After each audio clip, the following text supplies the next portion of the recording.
Shoot. Ichuno. Go back.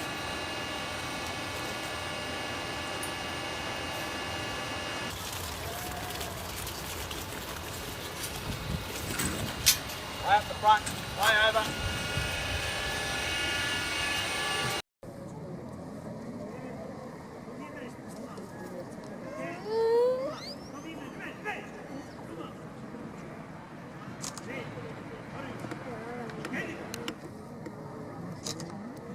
Muy bien.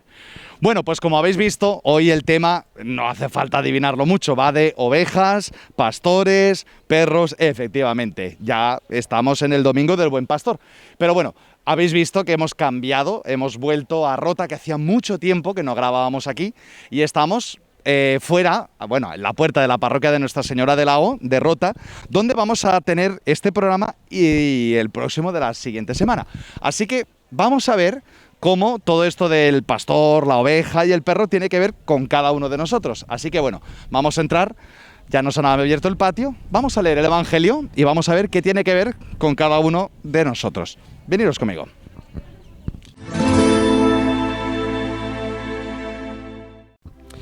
Lectura del Santo Evangelio según San Juan. En aquel tiempo dijo Jesús: Yo soy el buen pastor. El buen pastor da su vida por las ovejas. El asalariado, que no es pastor ni dueño de las ovejas, ve venir al lobo, abandona las ovejas y huye. Y el lobo las roba y las dispersa. Y es que a un asalariado no le importan las ovejas. Yo soy el buen pastor, que conozco a las mías, y las mías me conocen. Igual que el Padre me conoce y yo conozco al Padre, yo doy mi vida por las ovejas. Tengo además otras ovejas que no son de este redil.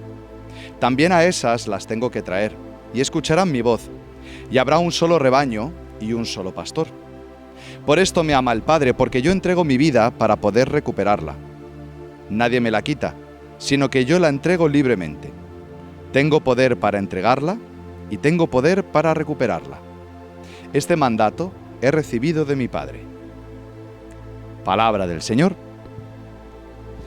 Pues bien, como habéis visto, hemos empezado con un vídeo y una introducción de los pastores, las ovejas, los perros, y es que estamos en el cuarto domingo de Pascua. Siempre esto, para que nos lo vayamos metiendo un poquito entre la cabeza, todos los ciclos litúrgicos, hay varios que, sea el año que sea, el tema es el mismo. El primer domingo de Cuaresma nos va a hablar de las tentaciones de Jesús en el desierto, en alguno de los paralelos de los evangelistas, y el cuarto domingo de Pascua es el domingo del Buen Pastor. Y Cristo, como buen pastor, en el libro del Evangelio de San Juan, dice: Yo soy el buen pastor. En otras partes dirá: Yo soy la puerta de las ovejas. Pero en el Evangelio de San Juan, una cosita como para que aprendamos algo, hay un hilo conductor, ¿vale? En el Evangelio de San Juan hay un montón de veces que aparece yo soy. Sabemos por el Antiguo Testamento que yo soy es el nombre de Yahvé, Yahvé Sebaot, yo soy el que soy, eso es lo que traduce literalmente, y el Evangelio de San Juan, que es el último, el más teológico, el más profundo, ¿no? O el que, por eso se le pone el águila, ¿no? Que es como el que tiene la perspectiva más alta.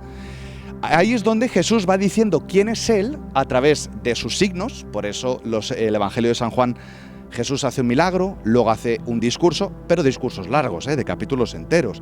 El discurso del pan de vida, el discurso, en fin, como por ejemplo del capítulo 10 de San Juan, de el buen pastor. Y yo soy la luz, yo soy el pan de vida, yo soy el camino, la verdad, ¿no? Yo soy el buen pastor. Vale, pues estamos en este. Yo soy el buen pastor. Y sobre este tema, pues habría que tomar varios elementos, ¿no? Vamos a empezar con el tema de las ovejas. Obviamente nosotros somos las ovejas, ¿no? Si el Señor es el pastor, nosotros somos las ovejas. La oveja es un animal que yo muchas veces me río porque digo, bueno, Dios a todos los animales les ha dado una forma de defenderse, una forma de, bueno, pues como de poder sobrevivir, ¿no? El que unos tienen garras, otros tienen agilidad, otros se mimetizan con el ambiente, pero ¿qué tiene la oveja para defenderse? Es un animal frágil, es un animal débil, no puede trepar un árbol. Si viene el lobo, no tiene quien la defienda. No tiene cómo defenderse, no tira veneno, no tiene un aguijón. ¿Dónde está la fuerza y la defensa de la oveja? Pues precisamente en estar con otras ovejas. Lo primero que hace el lobo cuando va a atacar a una oveja es sacarla del rebaño. Y por eso se toma este elemento para hablar de la comunidad cristiana o de los creyentes como un rebaño de ovejas donde el Señor es el pastor. Es verdad que la oveja, mientras esté con las demás, el lobo no la va a atacar. Eso, tenerlo, los que sois pastores o si hay alguien que conoce, hasta donde yo tengo entendido, es así. Por tanto, mientras estemos junto con nuestros hermanos en la fe y dentro de la iglesia, pues no hay que temer al lobo, ¿no? Esta imagen del lobo, del maligno, ¿no? de un mundo que nos puede comer, ¿no? Y nos puede arrebatar la fe. La oveja, además, tiene otro elemento, y es que no es un animal que tenga un especial sentido de orientación. No es un perro, no es una paloma, ¿no? Y la oveja, como está comiendo, ¿no? Tiene que estar mirando al suelo, siempre mirando al suelo, mirando al suelo, mirando al suelo, hasta que al final se puede perder y no sabe volver. Y ahí es donde entra la misión del perro del pastor, ¿no?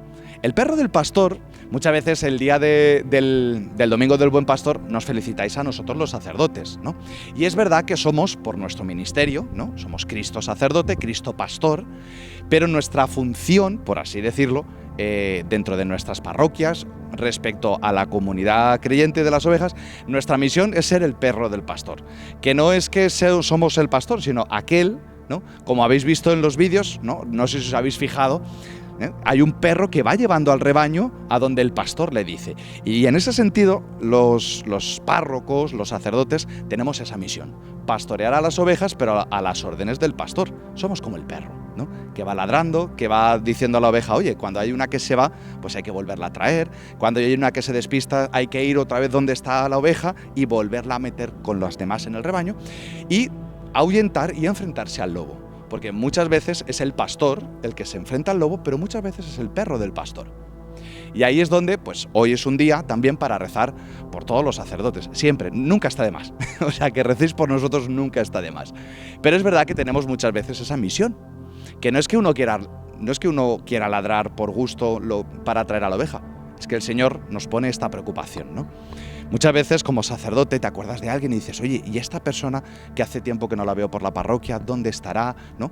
Y muchas veces que sepáis que dentro del corazón de un sacerdote cabéis todos. Y muchas veces cuando estamos rezando, todo lo que nos contáis, los problemas que venís a desahogar, ¿no? Que desahogas tú con tu cura, ten por seguro que afloran del corazón cuando estamos rezando en el sagrario, etcétera, ante el que sí es el buen pastor, ¿no?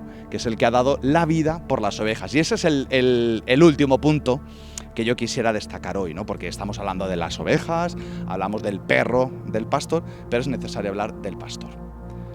El pastor es el que da la vida por las ovejas. Estamos en tiempo de Pascua. Cristo ha resucitado, no lo olvidemos. Verdaderamente ha resucitado. Y este pastor es el único que da la vida por las ovejas.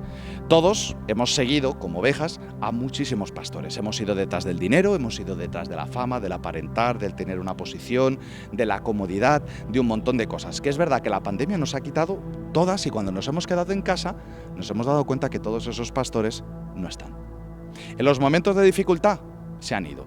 En el momento del sufrimiento, ¿dónde están todos esos pastores?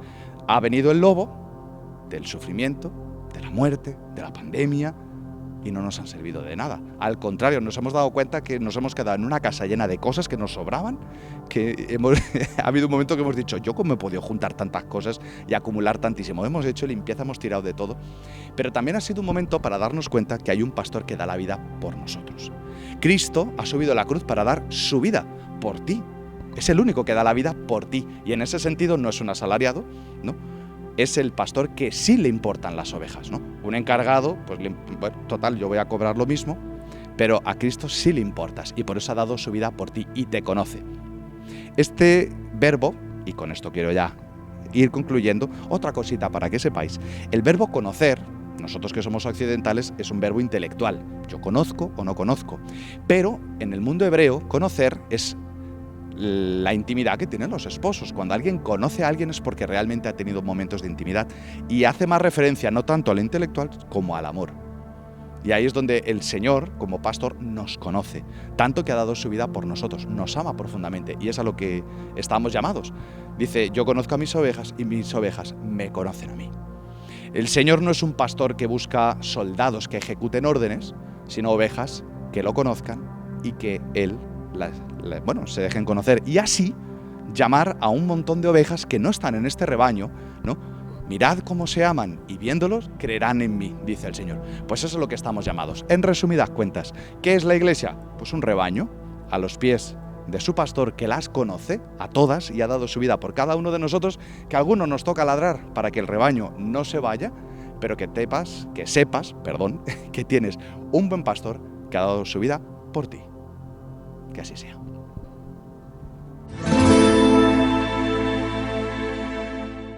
Bueno, como siempre, topamos con la iglesia y la verdad es que muchas veces a mí me da un poquito de apuro porque yo hago un comentario del Evangelio y luego inmediatamente os pongo uno del Papa. No es para que comparéis, es para que complementemos, ¿no? Porque una cosa es lo que uno como pobre cura puede llegar a decir de hoy, por ejemplo, del buen pastor, de las ovejas, de Cristo, del perro del pastor y de un montón de cosas, y otra cosa es lo que el Santo Padre, el Papa Francisco, pues dice al respecto. Durante estos días, este programa y el próximo, vamos a tomar las homilías que el Papa Francisco pronunció en lo que serían las celebraciones multitudinarias de hace un año que se convirtieron en confinamiento. Vamos a ver homilías sin público, sin nada, pero que quizá por estar todos pensando pues, en lo que estábamos viviendo con el confinamiento, nos pasaron un poquito de largos. Vamos a recuperarla y vamos a escuchar cómo enfoca este buen pastor el Papa Francisco. Adelante. La primera carta del apóstol Pedro que hemos escuchado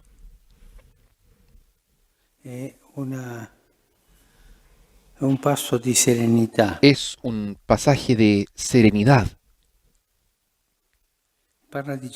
Habla de Jesús. Dice que Él cargó con nuestros pecados en su cuerpo sobre el leño de la cruz, para que, muertos al pecado, vivamos para la justicia. Gracias a sus llagas, ustedes fueron sanados. Porque antes andaban como ovejas perdidas, pero ahora han vuelto al pastor y guardián de sus almas. Jesús es el pastor. Así lo ve Pedro, que viene a salvar,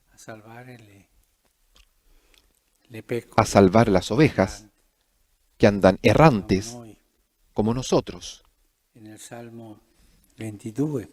Salmo 22, que hemos leído, después de esta lectura, hemos repetido, el Señor es mi pastor, nada me puede faltar. La presencia del Señor como pastor del rebaño, y Jesús en el capítulo 10 de San Juan, que hemos leído, se presenta como el pastor. Hoy vamos a inaugurar una sección nueva. Sabéis que nuestros títulos de secciones son pues frases coloquiales, empezando por el título, vaya usted con Dios, dígame, ¿no? Mi familia en la iglesia, católicos sin vergüenza.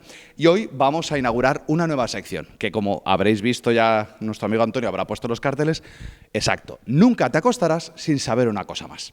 Y es que dentro de las distintas sugerencias que nos habéis hecho, es que, bueno, que hay temas que preocupan, temas de los que tenemos poca formación, y entonces, pues bueno, vamos un poquito a la caza y captura de compañeros sacerdotes que tengan, pues eso, formación y preparación sobre ciertos temas. Hoy vamos a poner la primera parte de una entrevista muy interesante que hicimos sobre ángeles y demonios. Así que, como nunca te acostarás sin saber una cosa más, poner mucha atención, vamos a poner una parte. Durante esta parte de la entrevista encontraréis siempre el enlace para poder ver la entrevista completa. Si hay alguien que la quiere ver del tirón, pues podéis buscar el enlace y la encontraréis. De momento vamos a poner un pedacito, como para que sea de abrebocas y te des cuenta que necesitamos saber muchísimas cosas más y así nos vamos a ir a la cama súper tranquilos. Nunca te acostarás sin saber una cosa más. Adentro la entrevista de hoy. Bueno, pues hoy vamos a compartir pues una conversación con alguien Porque son muchas las dudas, las preguntas que hacéis a través del canal, a través del correo. Y hoy hemos querido invitar aquí a nuestro plató a Ignacio Gaztelu, pastor. Ya nos hemos visto en otras entrevistas, en otras conversaciones. Ignacio es, además del rector del Seminario de Jerez y párroco también aquí, oficios varios, como todos los curas. Estamos todos en varias cosas, pero además es doctor en Teología Dogmática de la Gregoriana de Roma, ¿no? Entonces, digamos que como persona preparada y formada, pues queremos hablar un montón de temas, porque sobre todo queremos también puntualizar las cosas, porque hay muchas veces que es por falta de formación, a veces es por desinformación o por malformación. Entonces, vamos a hablar en un primer momento, ¿vale?, sobre ángeles y demonios. Esto es una película, de hecho hay películas muchísimo, el cine ha hablado mucho de ángeles, de demonios, y no podemos negar su existencia, pero tampoco podemos atribuirle todo lo que la literatura y el cine se ha encargado, ¿no? Entonces, a ver, Ignacio, échanos una mano. Vamos a empezar con el demonio. Mal comienzo. Mal comienzo. Bueno, pero por algo hay que empezar. Más que nada para dejar los ángeles para el final, ¿vale? Sí. Venga, el demonio. ¿Existe? ¿No existe? ¿Qué es? ¿Cómo funciona?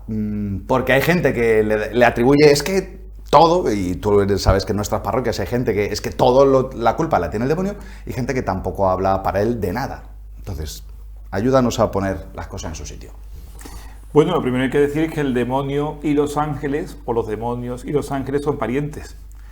Primera cosa importante, porque en el fondo bien sabemos que los demonios son originalmente ángeles creados por Dios, pero que se rebelaron frente a él. Y esto es importante, ¿verdad? Porque algunos piensan que el demonio puede ser una especie de antidios, o un ser con la misma fuerza que Dios, pero en el plano contrario.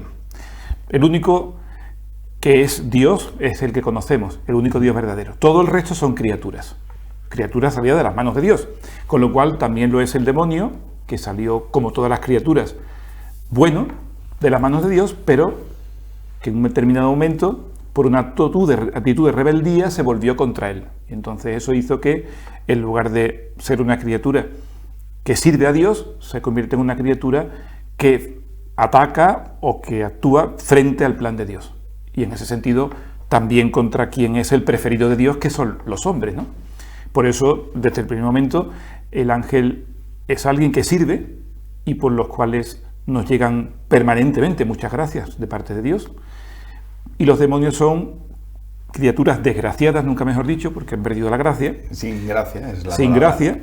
Y que no solamente ya no sirven a Dios, sino que incluso intentan, en todo lo posible, por esa actitud rebelde, ir contra el plan de Dios, y como contra Dios es que es omnipotente, poco pueden, no puede, contra sus criaturas, y especialmente contra la más importante de ellas, que es el hombre, pues hacen todo lo que pueden. Exacto. Yo, por poner un ejemplo muy como digo yo, de señora de parroquia, es como decir, si no puedo contra ti, voy a por tus hijos. Talmente. ¿No? Talmente. Digamos, ¿Dónde más te duele? Donde más te duele. Claro. Y entonces digamos que ¿hasta qué punto podemos echarle la culpa al demonio de nuestros pecados, de todo el mal que existe dentro de nosotros, donde entra la tentación, ¿no? Porque luego hablaremos ya de lo que es la infectación, ¿no? La obsesión, incluso la posesión, ¿vale? O sea, digamos, es muy común escuchar entre las personas decir, es que esta persona tiene el demonio, es que esto... O sea, ¿qué poder tiene el demonio realmente sobre nuestra libertad, ¿no? O hasta dónde puede actuar y dónde entramos nosotros y cómo se le puede contener o no sé si me va a entender. Sí. A ver. Hombre, el demonio, como originalmente fue creado como un espíritu puro, un ángel, tiene una capacidad de influir en el hombre para bien. Dios lo crea, en primer lugar para que consagre su existencia a la alabanza divina, pero también al servicio de Dios en favor de los hombres. Por eso tiene capacidad de influir para bien. Ahí podríamos hablar, por ejemplo, los ángeles custodios, por ejemplo, los ¿no? ángeles. Por ejemplo, y luego los que conocemos con misiones específicas. Los arcángeles. Los arcángeles, ¿no? Pero claro, igual que tienen capacidad de influir en la vida de los hombres para el bien, como todo dice el refrán latino, que la corrupción de lo óptimo es lo pésimo, ¿no? Claro, esa capacidad se puede utilizar, como en su caso, para el mal. Es decir, pueden influir en la vida de los seres humanos. Lo pueden hacer y de hecho lo hacen. Pero no al punto de que pueda vencer en el hombre la acción de Dios. ¿Qué quiero decir con esto? Que el hombre siempre tiene la capacidad, en su voluntad, de resistir al ataque del demonio y volverse de nuevo de cara a Dios. La tentación, digamos que es una tentativa, nunca mejor dicho, de parte del demonio, ¿no?, de apartar al hombre de Dios. Se vale porque bien conoce el ángel cómo es el hombre, porque pues, justamente en muchos casos es el objeto de su acción, en el caso de los ángeles, también en el caso de los demonios, y conoce sus debilidades, y por tanto dónde y cuándo puede atacarlo, para que en esa debilidad consiga, por la mentira, o por la seducción, o por el miedo, ponerlo frente a Dios, que es su objetivo en última instancia, ¿no? Es ganar la batalla a Dios donde él cree que la puede ganar, que no es cara a cara frente a Dios, sino en su parte más débil, digámonos, que es la condición humana, que ya sabemos que, bueno, es frágil, ¿no?, se puede decir, ¿no? Entonces, digamos que es cierto que es más inteligente que el ser humano, pero no es más fuerte que Dios. No, de ninguna manera. Y además no se puede situar en un punto intermedio. Digamos que sí, se puede entender que es un espíritu puro, sutil, puro originalmente, claro. Digo puro espíritu puro porque no es, en él no se da la composición de materia y espíritu, sino que como en el caso todo espiritual. De los hombres. Pero es un espíritu caído, desgraciado. No ha perdido sus capacidades, pero desde luego de ninguna manera ni de lejos se asoma ni se aproxima a la omnipotencia de Dios. Dios es infinitamente más poderoso que el demonio, claro que sí. No estamos, por tanto, digo esto porque se podría entender en una forma que se llama maniquea, exacto, que estamos en un combate entre dos polos semejantes, dos principios, el yin y el yang, o cosas exacto, semejantes. O sea, eso no es el principio del bien y del mal, ¿no? Que hay como, de hecho, hay muchísimas mitologías que hablan del dios del bien, el dios del mal, y en medio estamos los hombres. Efectivamente. No sería ese caso. No, en absoluto, en absoluto. Digamos que Dios es bueno, absolutamente bueno, y todo lo que Dios ha creado es bueno, porque viene de sus manos y por tanto porque participa de la bondad divina. Según el grado, será más o menos bueno, según su perfección, ¿no?, pero siempre bueno. ¿Por qué existe el mal? Porque se ha pervertido, se ha alejado de ese principio creador que es Dios, en la medida en que esté más lejos. Yo pongo el ejemplo del calor y el frío, ¿no? Eso que se dice que el frío es ausencia de calor, ¿no? Exacto. Mientras más me alejo del foco de calor, evidentemente mayor es el frío que tenga. No es que haya un dato igualmente consistente de bien y otro de mal, sino que está el bien y la ausencia de bien, que cuando llega al máximo se convierte en el mal absoluto, ¿no? Que es el caso del demonio, que no solamente es que está lejos, es que quiere estar lejos de Dios. No solamente quiere estar lejos, sino que quiere alejar al hombre, efectivamente, de llevárselo para su terreno. Otra pregunta, porque todos hemos visto, pues eso, la película, bueno, o películas relacionadas con exorcismos de casas, las casas embrujadas, etcétera. Entonces, pues como obviamente pues hoy la mayoría de las fuentes de información pues son estos canales de internet, de YouTube. También nosotros nos hemos metido ahí, ¿no?, para evangelizar desde esta misma plataforma, pero también dar una información un poquito equilibrada, ¿no? Digamos que el demonio puede afectar en la vida de las personas, como en qué grados, decir, o sea, sin llegar a la posesión propiamente dicha, sino hay como distintos grados. Sí. Y una pregunta muy importante, ¿la persona puede verse envuelta en esas situaciones en contra de su voluntad o sin su permiso? Decir, uy...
Bueno, pues hasta aquí nuestro programa de hoy. Vamos a despedirnos temporalmente de Nuestra Señora de la Derrota. Y bueno, ya habéis visto, el Señor es el pastor, nosotros las ovejas. Hoy la verdad es que hemos tocado tantísimos temas: ángeles, demonios, pastor, ovejas, en fin, de todo. Esperamos que haya sido un programa que os haya gustado, que lo hayáis disfrutado. Y sabéis que nos vemos todas las semanas en 7 Televisión, pero que además en la web de 7 Televisión encontráis todos los capítulos de todas las temporadas de este programa de Vaya Usted con Dios, este programa de variedad, pero también en nuestro canal de YouTube y de Facebook encontraréis el diario, además de este programa, el diario del Evangelio de cada día. Así que bueno, nos vemos cuando vosotros queráis, en la tele todas las semanas y en internet pues cada vez que hagas clic. Así que, sea cuando sea, hasta la próxima y vaya usted con Dios.